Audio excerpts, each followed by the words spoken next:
Empecemos, familia. El bautismo. Mire, quiero enseñar esto porque sin duda alguna no se va a asustar por la palabra que voy a ocupar.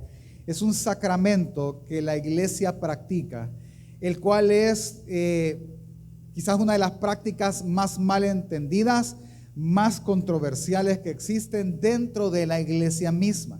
Y no me refiero únicamente a la iglesia católica romana, sino a toda la iglesia evangélica, llámese pentecostales, asambleas de Dios, bautistas reformados, presbiterianos, puritanos, luteranos, que sea. Es una gran controversia este tema. ¿Cuál es la controversia? La controversia se vuelve en cómo hacerlo.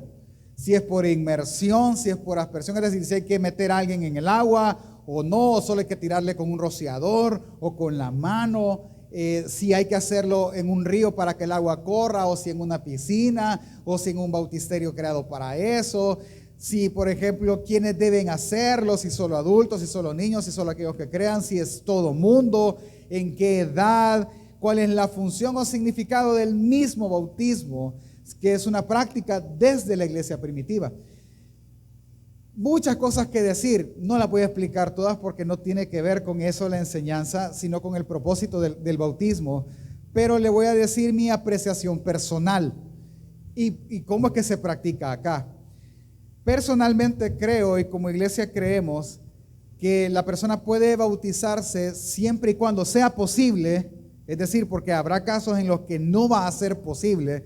Si, por ejemplo, alguien está en silla de ruedas, no se puede mover, o está en estado vegetativo en su casa, obviamente no lo podemos mover, no se puede hacer de otra manera. Así que siempre y cuando sea posible, la manera en la que nosotros lo practicamos es por inmersión, no necesariamente en un río o en aguas que corran, sino donde haya agua que pueda sumergirse la persona. Y lo hacemos con aquellas personas que tienen la conciencia correcta de lo que están haciendo. ¿Quiénes pueden serlo? ¿Acaso pueden ser niños? Sí, yo digo que sí, siempre y cuando la idea no sea impuesta por un adulto, siempre y cuando entienda el niño lo que está haciendo y él crea en Jesús, y siempre y cuando la familia y personas allegadas a él o cercanas puedan dar testimonio de que él cree en Jesús. Si es así, sí. Pero si usted ya le dijo al niño, deberías de bautizarte, vaya, pues para él es un juego y se va a meter a una piscina. Por eso es que la idea no tiene que ser puesta por un adulto. Tiene que nacer del corazón, en este caso del menor, y tiene que tener la conciencia de lo que va a hacer y de que cree en Jesús, y tiene él que dar testimonio con sus obras, obviamente, de que él ha creído en Jesús. Ahora bien, la prédica la vamos a dividir en dos partes. Uno, vamos a entender el contexto en el cual el bautismo es practicado por la iglesia primitiva a partir de Jesús. Y lo segundo es, vamos a ver un caso específico de alguien que tomó la decisión de bautizarse y por qué la tomó. Por lo tanto, lo que quiero que veamos es que bautizarse es dar testimonio de creer en Jesús, no solo con palabras, sino que también con hechos. Por eso es que cuando uno se bautiza, lo que la gente espera es un cambio de comportamiento, porque eso es lo que la persona está dando testimonio. Te voy a invitar a que oremos y luego vamos a empezar a estudiar la palabra. Señor Jesús, te damos gracias por la bendición que tenemos de poder estar acá. Gracias, Señor, porque es en tu bondad que tú nos permites venir y estudiar tu palabra. Yo te ruego, Señor, que este tema no sea tropiezo a nadie. Por el contrario, traiga claridad, Señor, en la práctica y traiga sentido en haberlo hecho. Yo te pido, Señor, que si en el corazón, en tu voluntad, pones en el corazón de mis hermanos bautizarse, Señor, que sea por la conciencia correcta. Danos sabiduría para entender tu palabra, dame a mí las palabras correctas para no ser tropiezo a mis hermanos. Edifica tu iglesia, Dios, en el nombre de Jesús. Amén. Quiero leerles textualmente lo que el señor Sproul, él es, se me ha olvidado si era puritano o es otra presbiteriano, dice acerca del bautismo. Él dice: afirmé que el bautismo no es necesario para la salvación. Sin embargo, si alguien me preguntara, ¿el bautismo es necesario para el cristiano? Yo le diría absolutamente. No es necesario para la salvación, pero es necesario para la obediencia, porque Cristo, sin ambigüedades, ordenó que todos aquellos que le pertenecen, que son parte de la nueva familia del pacto y que reciben los beneficios de su salvación, deben ser bautizados en el nombre del Padre, del Hijo y del Espíritu Santo.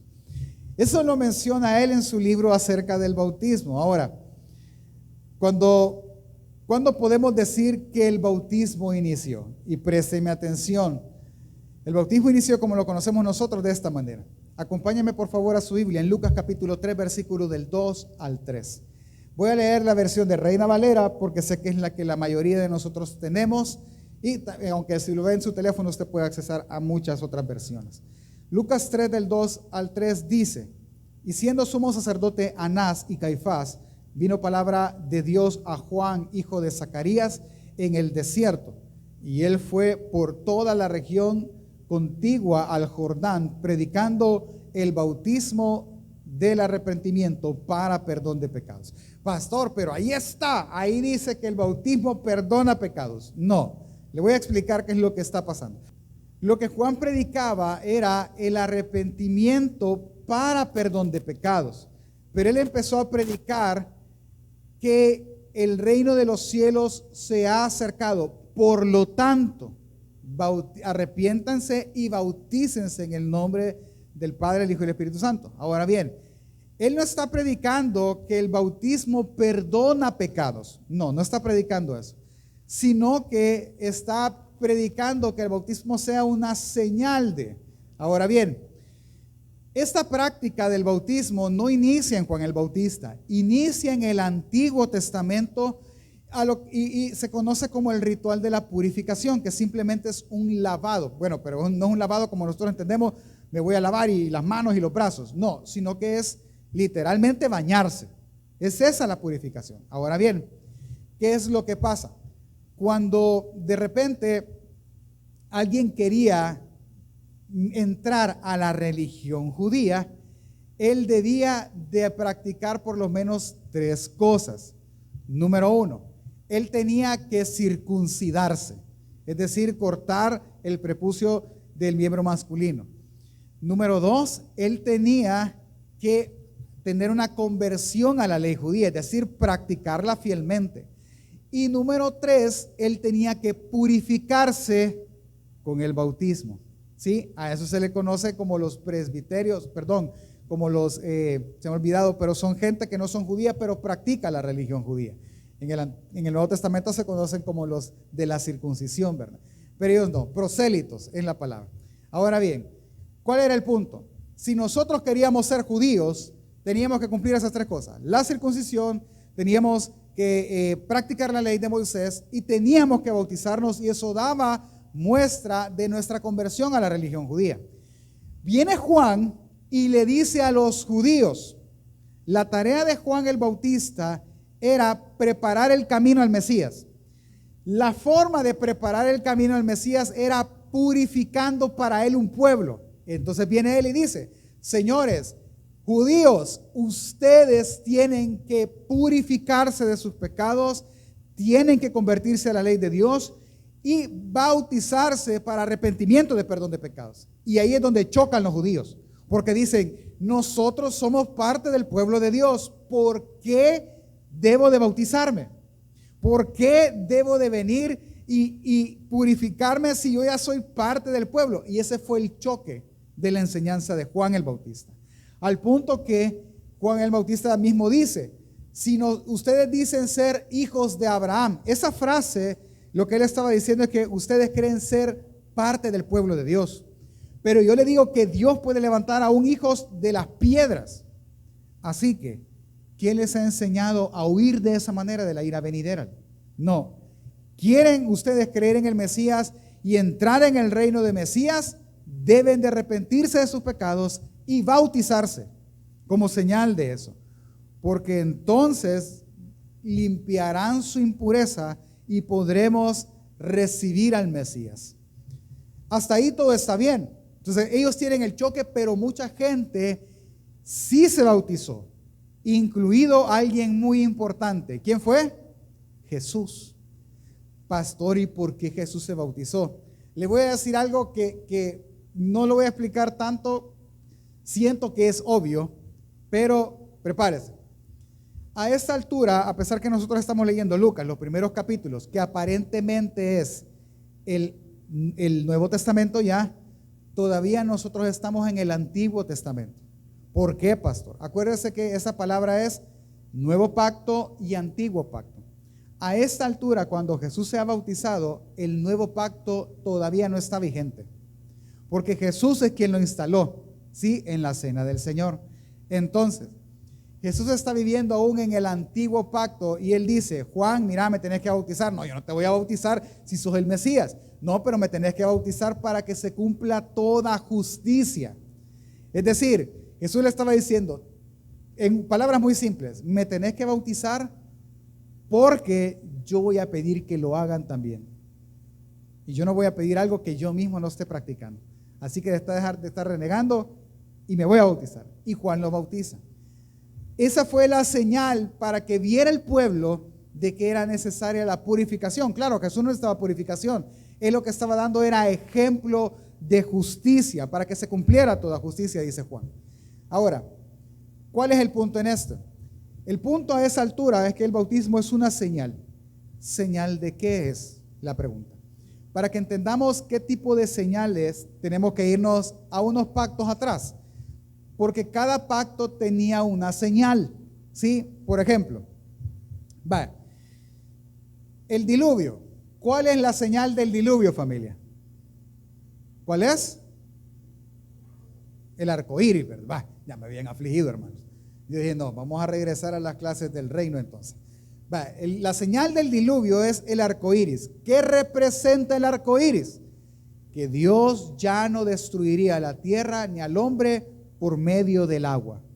Ahora, para nosotros vemos un arco iris, vamos a ir más lejos, vemos el arco iris y decimos, qué bonito. Y algunos dicen, al final ha de haber una olla de oro, ¿verdad? Y que es la tradición irlandesa al final. El punto es el siguiente: para nosotros no genera tanto impacto, porque, pues sí, entendemos cómo se forman los arcoíris, que es cuando está cayendo un poquito de agua y el sol le pega y se vuelve el reflejo de todos los colores que existen. Ahora, el punto es el siguiente: ¿por qué para ellos sí representaba? Porque tiene que recordar algo: nunca había llovido, y la primera vez que llueve se murió todo mundo. ¿Qué creen que iban a pensar todos ellos después que empezara a llover otra vez, que en cada estación? ¿Qué creen que iban a pensar? No, aquí hay que, en vez de tener caballos, hay que tener arcas, porque cada vez que llueva nos metemos al arca. No, para que ellos no vivieran con ese temor, Dios les da una señal de su promesa: el arco iris. Está lloviendo, pero hay un arco iris, no nos va a destruir por agua.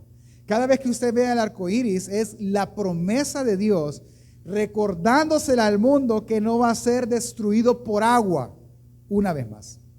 ¿Sí? Entonces, eso es lo que significa. Ahora, Dios puso una promesa y Dios pone una señal de la promesa. Y nosotros estamos familiarizados con eso. ¿Cuántos casados hay en esta mañana? Levanta la mano. Yo aquí me tiré al agua yo solito como pecador. ¿Cuál es la señal de que un hombre está casado o una mujer está casada? ¿Cuál es la señal? El anillo, el cual yo no ando, hermano, porque los pierdo todos. ¿Sí? Me confieso como pecador. Yo he perdido una infinidad de anillos. Pero ¿cuál es el punto? El anillo no es solo señal de matrimonio, es señal de un pacto que yo hice con la mujer que amo, de amarnos para toda la vida.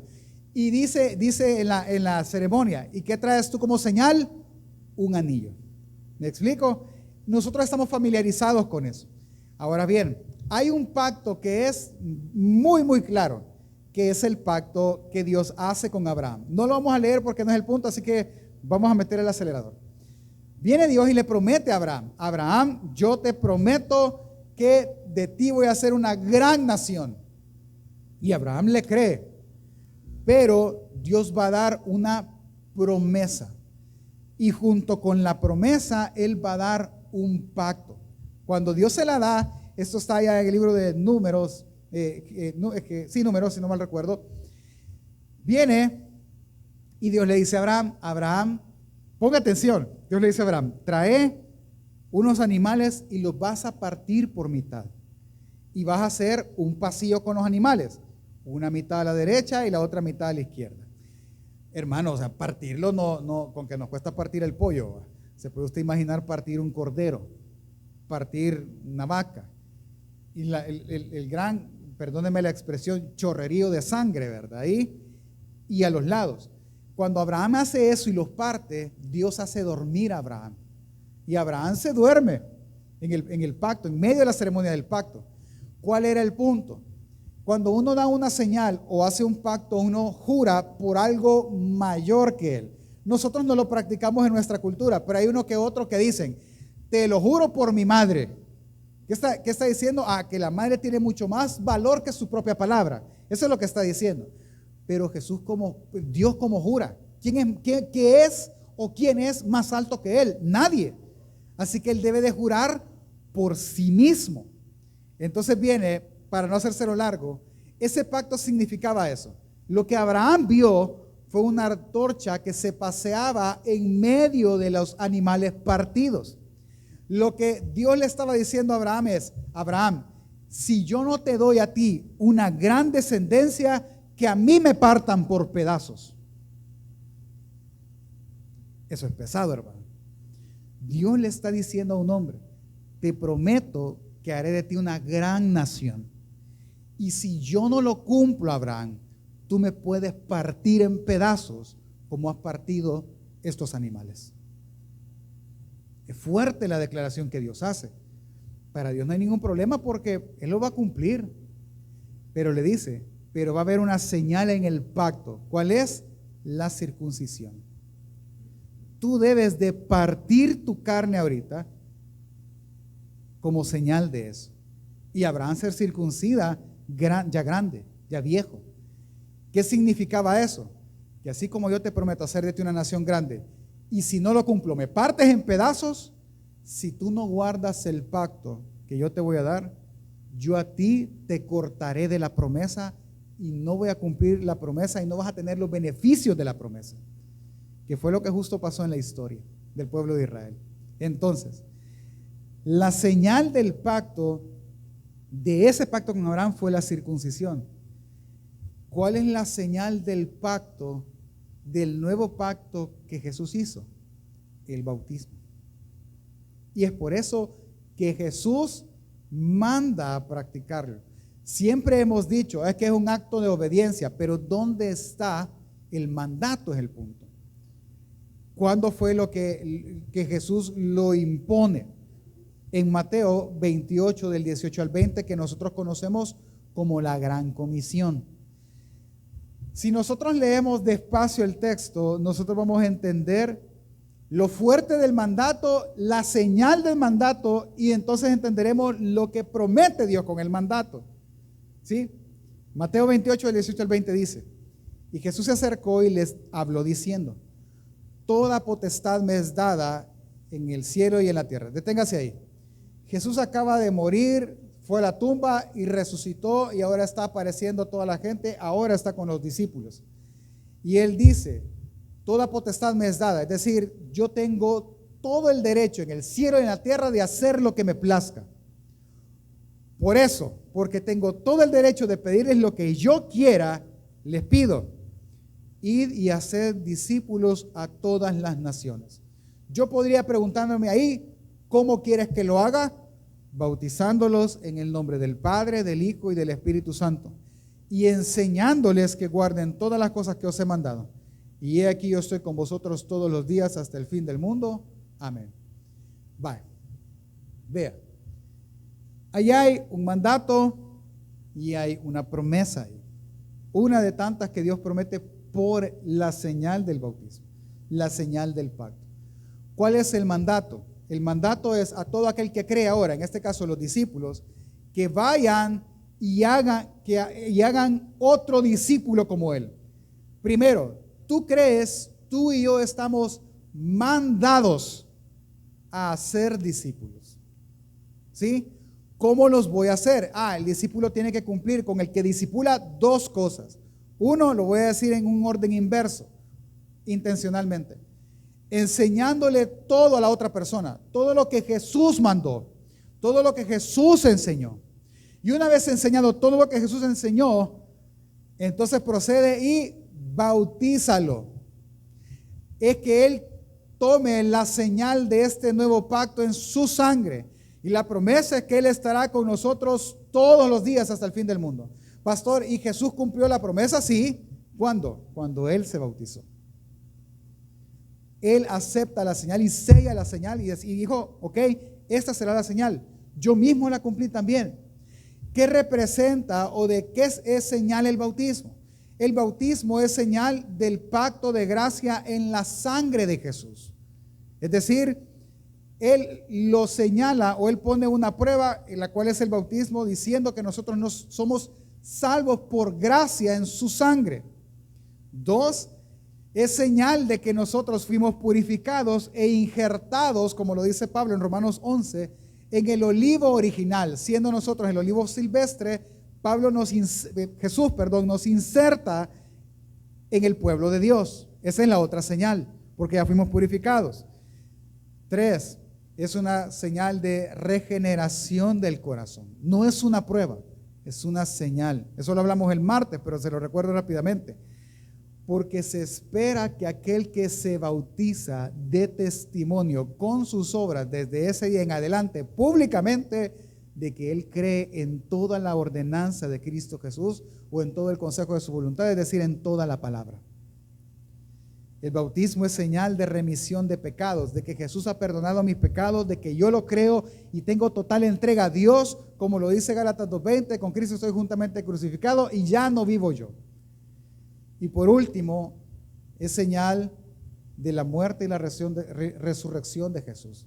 Es señal de que nosotros morimos y resucitamos a una nueva vida. Cada una de estas cosas no son dadas por el bautismo, son dadas por Jesús. Y nosotros las testificamos que creemos en ellas por el bautismo. El que se bautiza está diciendo que cree que murió como Jesús murió y que resucitó como Él, por eso cambiará vida, y también que resucitará en el día postrero. El que se bautiza cree que ya entregó toda su vida a Cristo Jesús y por eso tiene un cambio de vida. No por el bautismo, esa es señal de, ¿me doy a entender?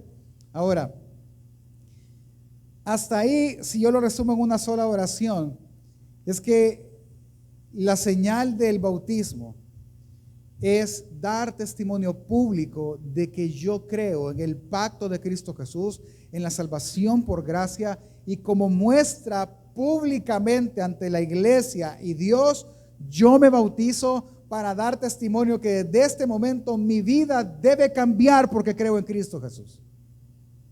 Eso es.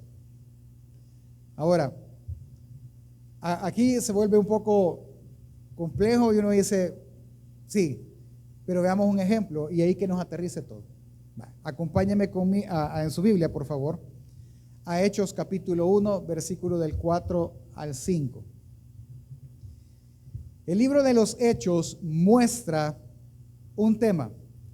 Se llama el libro, nosotros lo conocemos como Hechos de los Apóstoles, pero realmente son los Hechos del Espíritu Santo, porque es la obra de Él plasmada en ese libro. Quien lo escribe es Lucas. Lucas tiene por propósito enseñarle a Teófilo lo que sucede luego que los discípulos fueron bautizados por el Espíritu. Me voy a detener, yo no estoy hablando del bautismo por el Espíritu, estoy hablando del bautismo por agua, pero en el mismo momento que uno cree en Cristo Jesús es bautizado por el Espíritu Santo y entonces su vida cambia. Nada más hasta ahí lo voy a dejar. Ahora, vea cómo empieza el texto, versículo 4 al 5 dice, y estando juntos les mandó que no se fueran de Jerusalén, hablando a sus discípulos, los 120 que le seguían, sino que esperasen a la promesa del Padre, la cual dijo, oísteis de mí. Y escuche cuál es la promesa, porque Juan ciertamente, ¿qué dice? Los bautizó con agua, mas vosotros seréis bautizados con el Espíritu Santo dentro de no muchos días. Es decir, con Juan ustedes cumplieron la señal del pacto, pero a partir de ahora también serán bautizados ustedes en el Espíritu, y entonces la vida de la iglesia cambiará lo que realmente debe de ser. Conocemos la historia, días después ellos son bautizados en el Espíritu, no por eso son dos eventos diferentes, no. Lo explicamos en otro día, pero no son dos eventos diferentes. Cuando tú recibes a Cristo y rindes tu vida a Cristo Jesús, automáticamente tú recibes el bautismo del Espíritu Santo y te vuelves capaz de edificar la iglesia, obviamente siempre y cuando tú empieces a conocer a la iglesia que tú perteneces. Y no me refiero a la iglesia local, sino a la iglesia universal. Ahora bien, viene Lucas, deja eso plasmado y la historia empieza. Son bautizados, Juan predica, se convierten muchos y empiezan y dice, le preguntan en una de esas prédicas a Juan, ¿qué haremos? Le dice. Crean en Jesús, arrepiéntanse y bautícense. ¿Por qué? Porque es la señal de purificación de que yo ahora tengo una nueva vida. Es una señal de que ahora Jesús me ha dado a mí una nueva vida y yo he nacido una nueva vida y quiero llevar esa nueva vida. Entonces, la historia continúa hasta que llegamos a un punto y vemos a un hombre llamado Felipe. Este Felipe viene y va a predicar a una ciudad llamada Samaria. Cuando predica en Samaria, él está haciendo muchos milagros, muchas señales, gente es convertida, gente recibe al Espíritu Santo. Pero en eso, él se encuentra con un hombre llamado Simón, que había tenido engañada que él era un mago, se supone hacía magia y ese tema, y había tenido engañada toda la ciudad. Pero cuando ven a Felipe, dejan de creerle a él y van a Felipe. Cuando él ve a Felipe, él quiere tener lo que Felipe tiene. Hasta ahí todo va bien. Pero viene y él recibe, él es bautizado, pero no pasa nada en él, porque el bautismo en sí mismo es una señal, no provoca nada. Llega Pedro, Juan y los apóstoles y ve que cada vez que Pedro y Juan ponen la mano en la gente recibe el Espíritu, es decir, son convertidos por la gracia de Dios. Cuando Simón ve eso, Simón viene y dice, con esto es el volado. Se le acerca a Pedro y a Juan y le dice, mira, aquí está mi dinero, dame lo que tú tienes para que yo lo pueda hacer. Y Pedro se enoja Pedro y Juan se enojan y le dicen, que tu dinero perezca contigo. Tú no tienes parte en esto, porque él estaba buscando el Espíritu por ganancia, por lucro para él, no porque él había sido convertido por el ministerio del Espíritu Santo. ¿Me explico? Y ahí queda la prueba exacta de que el bautismo no pasa nada. Tú te puedes haber bautizado. Yo me bauticé. Yo me acuerdo cuando me bauticé. Me bauticé a los 12 años en el lago Ilopango. Por poco me ahogo, hermano. Porque me dijeron, allá donde llega el hermano. Y cuando yo no sentí suelo, hermano. De chiquito me aventaron hasta el otro lado. Me bautizaron, salí, me volvieron a aventar para afuera. Y ya. Pero a mí no pasó nada. Porque no es el bautismo. Es la obra de regeneración de Dios en ti lo que hace que el bautismo tenga sentido. Este señor ya había sido bautizado. En él no pasa nada, porque él quería comprar la obra del Espíritu y no funciona así. Lo regañan y por obra del Espíritu nuevamente Felipe es llevado por otro camino hasta encontrarse con un etíope. Vaya conmigo al capítulo 8 de Hechos. Vamos aterrizando y vamos terminando. ¿Qué pasaba ahí? Viene este Felipe, les cuento la historia para no leerla toda. El Espíritu lo lleva y encuentra a un etíope eunuco que era un funcionario, que era alguien importante. Este fulano venía de adorar de Jerusalén, de las fiestas. Él venía de adorar e iba de regreso a Etiopía. En el camino él iba leyendo. La costumbre para leer en el Antiguo Testamento era leer en voz alta. Ellos iban leyendo. Y lo que él iba leyendo era el profeta Isaías. Por ejemplo, le voy a leer yo lo que él iba leyendo. Versículo 32, y el pasaje de la Escritura que él leía era este. Como oveja a la muerte fue llevado, y como cordero mudo delante de lo que lo trasquilaban, así no abrió su boca. En su humillación no se le hizo justicia, mas su generación, ¿quién la contará? porque fue quitada de la tierra su vida. Y él sigue leyendo el pasaje. Y va leyendo un rollo. En lo que él lee, el Espíritu mueve a Felipe para que él escuche lo que lee. Y cuando Felipe lo escucha, él le hace una pregunta. Lo que le pregunta a Felipe es: ¿entiendes lo que lees? Y acompáñeme por favor, versículo 31. Dice el etíope, y él dijo: ¿y cómo podré si alguno no me enseñare? Y rogó a Felipe que subiese y se sentase con él. El pasaje de la escritura que leían era este: como oveja a la muerte fue llevado, y como cordero mudo delante de él delante del que lo trasquila. Así no abrió su boca. En su humillación no se hizo justicia. Mas su generación, ¿quién la contará? Porque fue quitada de la tierra su vida. Respondiendo el eunuco dijo a Felipe, escuche qué le dijo: te ruego me digas, ¿de quién dice esto? ¿De quién dice el profeta esto? ¿De sí mismo o de algún otro? Yo veo en el corazón, y Lucas lo deja clara su intención de mostrar cuál es el deseo del corazón del etíope. Vea, si nosotros le ponemos tono a la conversación que ellos tienen, imagínese usted, no era un carro de guerra, el etíope no va parado, era como una diligencia del viejo oeste, un carro así, donde el etíope va sentado, él es un funcionario, y va oyendo, y de repente de un lado, y entienden lo que dice. Y yo no veo que él educadamente diga, es que nadie me enseña. Triste, va, nadie. Para mí, la pregunta tiene un tono más brusco cuando él dice, ¿y cómo podré entender si nadie me enseña a mí? ¿Por qué nadie le enseñaba? Porque él era un gentil. Porque él tenía otra aseveración en su cuerpo. Su cuerpo estaba mutilado.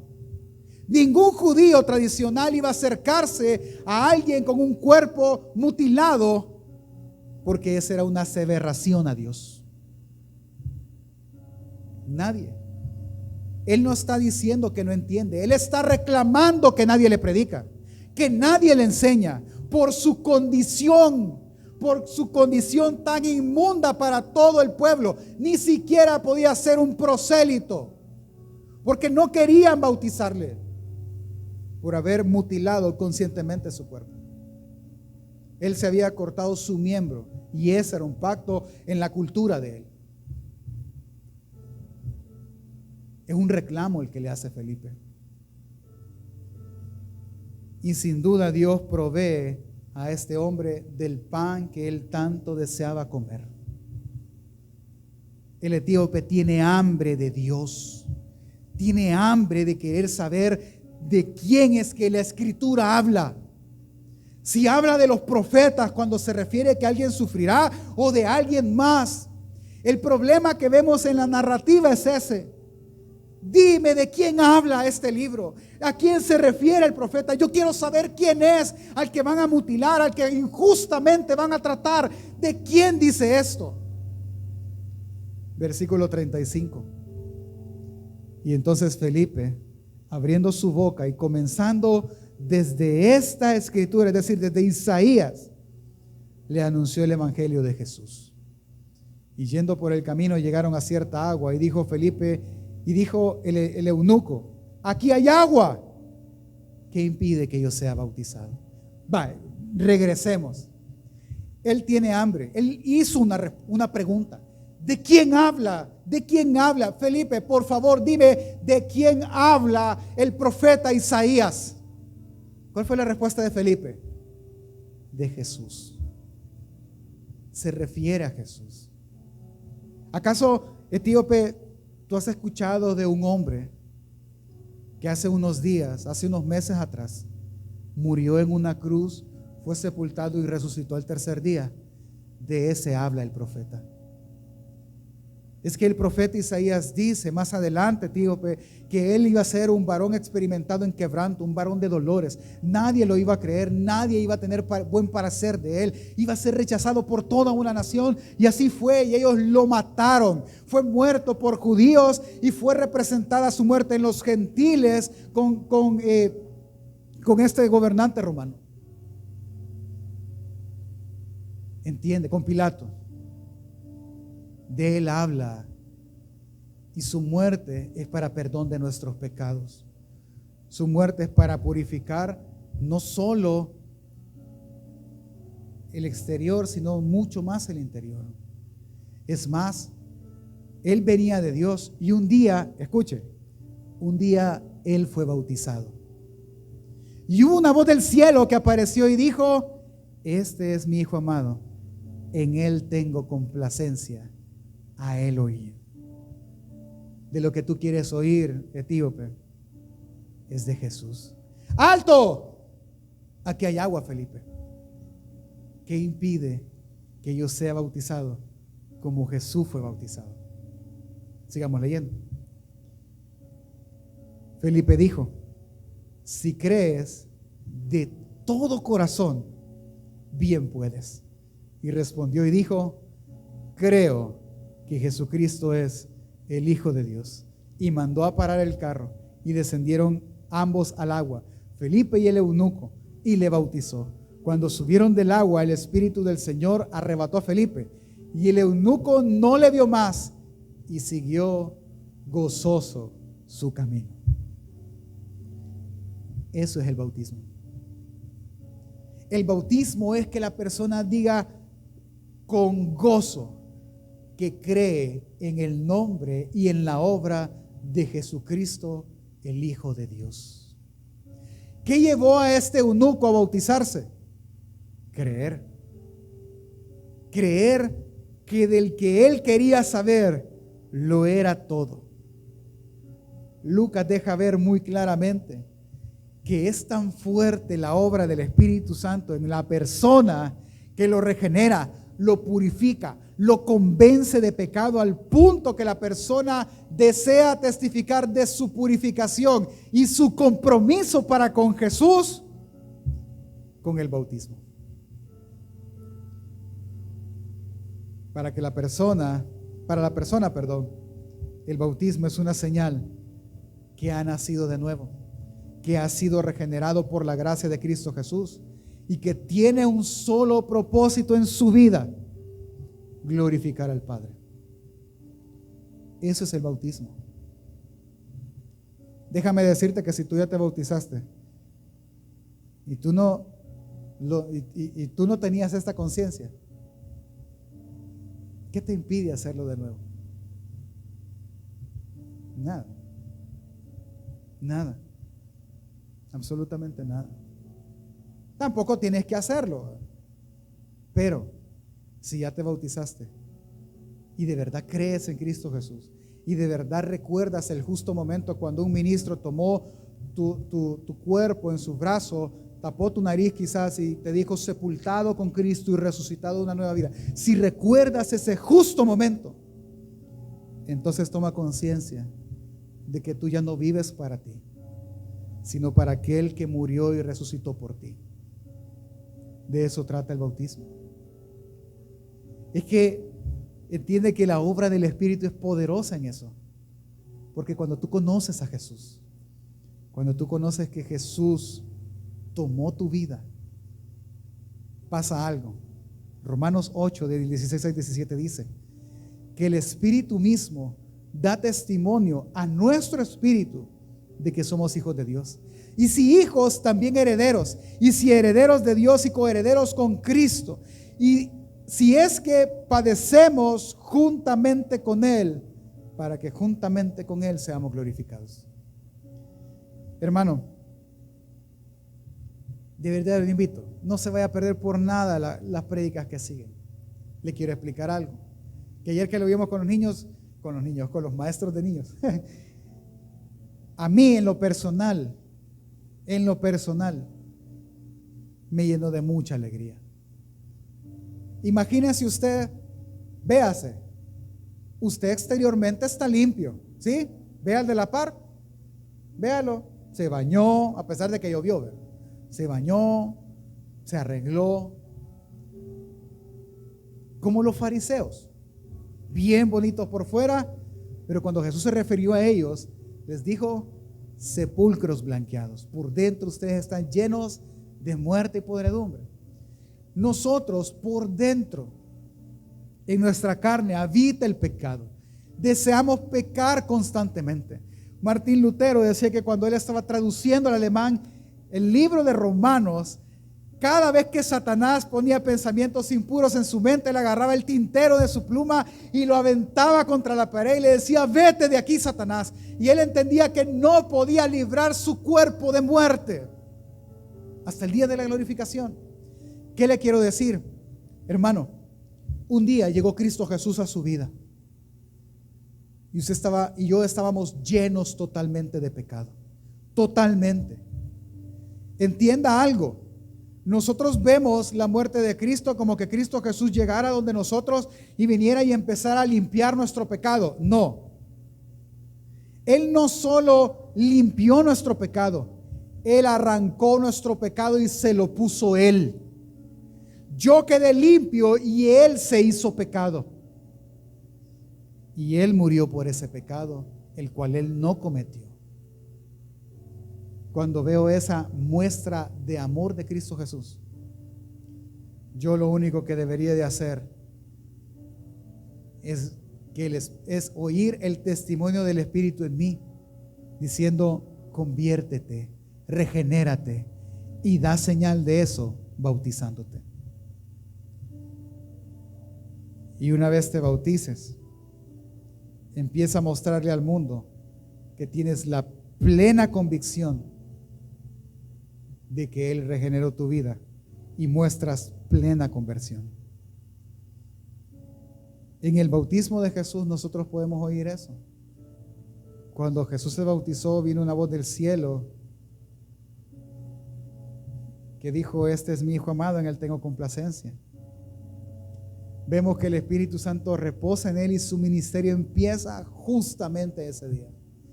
Dice que Él empezó a predicar el bautismo de arrepentimiento porque el reino de los cielos se ha acercado. En Él no había pecado, pero vemos que Él quitaría el pecado del mundo. En Él vemos la muerte, pero también vemos la resurrección.